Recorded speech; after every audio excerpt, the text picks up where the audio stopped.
নগাঁও বৰকুলা অঞ্চলৰ এজন প্ৰগতিশীল কৃষক নৰেশ্বৰ ডেকা। নৰেশ্বৰ ডেকাই 12 মাহত 13টা খেতি কৰি সফলতাৰ দিশত আগবাঢ়িছে। নৰেশ্বৰ ডেকাই ছাগলী পালন, গাহৰি পালন, লগতে পালন কৰিছে থাইলেণ্ড মাগুৰ।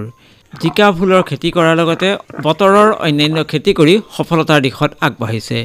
কৃষি বিভাগে ঢুকি নোপোৱা এই কৃষকজনে নিজৰ চিন্তা চৰ্চাৰে কৃষিকৰ্মত মনোনিৱেশ কৰাৰ উপৰিও তেখেতে গুগলত চাৰ্চ কৰি কৃষি সম্পৰ্কীয় জ্ঞান অৰ্জন কৰাৰ লগতে প্ৰগতিশীল কৃষকৰ কৃষিৰ পৰা জ্ঞান অৰ্জন কৰি খেতি কৰি আহিছে। আমি খবৰ নগাঁৱৰ মজিয়াৰ পৰা উপস্থিত হৈছিলোগৈ নৰেশ্বৰ ডেকাৰ খেতিপথাৰত। আমি তাত দেখা পাইছিলোঁ মাটিত হোৱা মাহৰ খেতি আৰু কচু আৰু অন্যান্য খেতি। আহকচোন তেখেতৰ কৃষিপথাৰত এভুমুকি মাৰোঁ আৰু কথা পাতোঁ নৰেশ্বৰ ডেকাৰ সৈতে। দৰ্শকসকল, আপোনালোকে দেখিছে মোৰ কাষত এজন কৃষক থিয় হৈ আছে। এয়া হৈছে বৰকুলা অঞ্চলৰ এজন কৃষক। তেখেতৰ নাম হৈছে নৰেশ্বৰ ডেকা। মোৰ নাম নৰেশ্বৰ ডেকা। মই আপোনাৰ এই খেতি বাতি কৰোঁ আৰু। হয়, এতিয়া কি কি খেতি আছে? এতিয়া বৰ্তমান আমি মাটি লেচাইটো লগাইছোঁ এয়া। তাৰপিছত মূলা খেতি আছে আৰু আপোনাৰ জাতিলাও লগাইছোঁ, উৰহি, তিয়ঁহ লগাইছোঁ। হয়, আপোনাৰ ঘৰত আমি গাহৰিও দেখিলোঁ।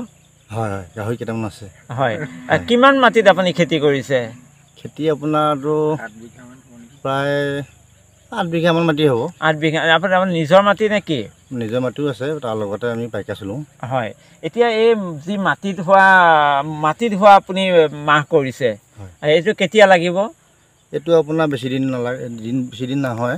এইটো দিয়াৰ পিছত আপোনাৰ প্ৰায় 1 মাহৰ মানে 1-1.5 মাহত তাৰমানে সামৰণি হয়, শেষ হৈ যায়। এইটো চৰ্ট খেতি হয়। হয়, আৰু এই যে খেতি পথাৰ আপুনি কৰিছে, ইয়াৰ বীজটো ক'ৰ পৰা আনিলে? এই বীজটো আমি বৰ্তমান এতিয়া ইঘা মেলাৰ পৰা আনো। নিজাম আলি বুলি কয়, তেখেতে আমাক যথেষ্ট সহায় কৰে। আমি বাকী বোকা কৰিও তেখেতে চলাই দিয়ে। হয়, আৰু আপুনি যিখিনি মাটিত খেতি কৰিছে এইখিনিত কেতিয়া ছিঙিবলৈ হ'ব আৰু কেতিয়া বিক্ৰী কৰিব? এইটো আপোনাৰ আজি ডেটৰ পৰা ধৰি ধৰক আপোনাৰ আৰু 25 দিনমানৰ পিছত এইটো মেচিয়ৰ্ড হৈ যাব। মেচিয়ৰ্ড হ'ব। তাৰপিছত আপুনি কেজি এইবিলাকৰ দাম কিমান হয়? এইটো কেজি আপোনাৰ যদি ফাৰ্ষ্টত আপুনি প্ৰডাকশ্যন দিব পাৰে তেতিয়া মাৰ্কেটটো লয়। তেতিয়া আপোনাৰ ধৰক আপোনাৰ 70 টকা 80 টকা বা হয়। এতিয়া অলপ ছিজনটো আন ছিজন হৈ আহিছে। এতিয়া ধৰক এতিয়া আপোনাৰ মানে ধৰক এতিয়া আমি পাইকাৰী দৰত যদি দিওঁ তেতিয়া 30 টকা 40 টকা পোৱা যাব, আৰু খুচুৰা দৰত 60 টকা এনেকুৱা হয় আৰু। হয়, দৰ্শকসকল, আমি আপোনালোকে দেখুৱালোঁ এখন বৃহৎ আকাৰৰ পথাৰৰ মাজত তেখেতে খেতি কৰিছে। আমি মাটিত হোৱা এই খেতিৰ কথা ক'লোঁ, আৰু হেন্দালি তেখেতে কৰিছে। এইখন হেন্দালি এতিয়া শুকাই গ'ল। ইয়াত আপুনি কি চ'ত মাহৰ প্ৰায় 10 তাৰিখ মানে জাতিলাও দিছিলোঁ, যিটো আপোনাৰ বগা জাতিলাও থুপুকা হয় আৰু পানীলাও বুলি কয়, বিভিন্ন ধৰণৰ মানে মিক্স কৰিছিলোঁ আৰু। তাৰপিছত আপোনাৰ ধৰক আপোনাৰ দিয়া 45 দিনৰ ভিতৰত আপোনাৰ মানে বস্তুটো ছিগিব হয়। হয়, আৰু এতিয়া তাৰ তলত দেখিলোঁ আৰু পানীলাও নতুনকৈ লগাইছে আপুনি। পানীলাও পুলি আমি দেখুৱাই দিবলৈ দিছোঁ। এই যে পানীলাও পুলি, এয়া আপুনি পানীলাও পুলি এয়া লগাইছে। আকৌ এতিয়া এইখন হেন্দালিতে হ'ব। হয়, এইখন হেন্দালিতে হ'ব। হয়, এইখন হেন্দালিতে হ'ব। মানে এইটো প্ৰথম কোৰ্চটো শেষ কৰি দিলোঁ যে, দিয়াৰ পিছত ভাবিছোঁ চাংখন মই নাভাঙো। খেতি পথাৰ দেখি আমাৰ খুব ভাল লাগিছে। আপুনি যথেষ্ট এজন ব্যক্তি। আপুনি যে খেতি পথাৰ কৰিছে, কেতিয়াবা মনতে আকৌ নিৰাশ ভাৱ আহে নেকি? মই যদি চাকৰি কৰিলোঁ হয়। ধৰক এতিয়া ক'লে অকণমান দীঘলীয়া হয়, যি শুনে ক'ম আৰু মই মানে ধৰক আপোনাৰ খেতি কৰা চখটো নাছিলে। প্ৰথম মই ড্ৰাইভিং কৰিছিলোঁ, বহুত সৰুৰ পৰাই ড্ৰাইভিং কৰিলোঁ।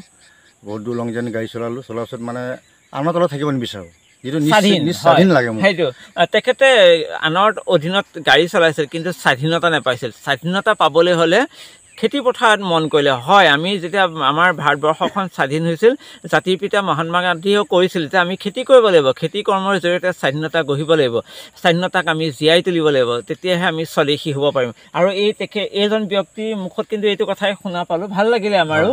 তাৰপিছত আপুনি খেতি পথাৰত মনোনিৱেশ কৰিলে? মই আপোনাৰ খেতিত লাগি গ'লোঁ। খেতিত মানে অলপ প্ৰথমতে 1 কঠামান জাতিলাও কৰিছিলোঁ। কৰাৰ পিছত তেতিয়া প্ৰডাকশ্যন ভাল দেখিলোঁ। তাৰ মনটো বাঢ়ি গৈ আপোনাৰ ধৰক মানে মই 10-12 বিঘামান চব্জি খেতি আৰম্ভ কৰি দিলোঁ। হয়, এইখিনিতে আপোনাক আমি দেখিলোঁ কচু কৰিছে, জিকা কৰিছে। 12 মাহত আপুনি 13টা খেতি আপুনি ব্যস্ত হৈছে। বহুতৰ পৰা খেতি, ইটোৰ পিছত সিটো। এই প্ৰশিক্ষণ আদি ক'ৰবাত লৈছে নেকি?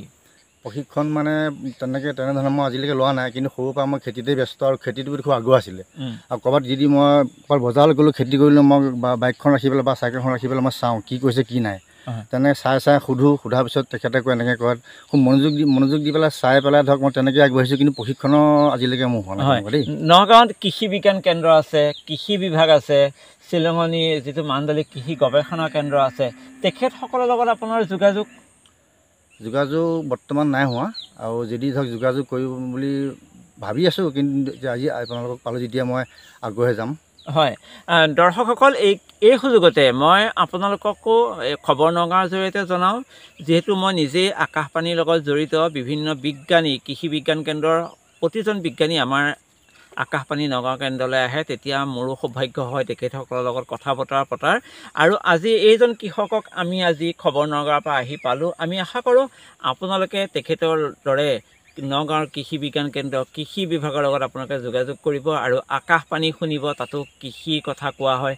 আমাৰ খবৰ নগাঁও চাব, তাতো খেতিৰ কথা কোৱা হয়। আজি আমি এই বৰকোলা অঞ্চলৰ বৃহৎ এখন খেতি পথাৰলৈ আহিলোঁ। দেখিলে যিজন ব্যক্তিয়ে গাড়ী চলাই স্বাধীনতা পোৱা নাছিল, তেতিয়া স্বাধীনতাৰ কাৰণে তেখেতে খেতি পথাৰ কৰিছে।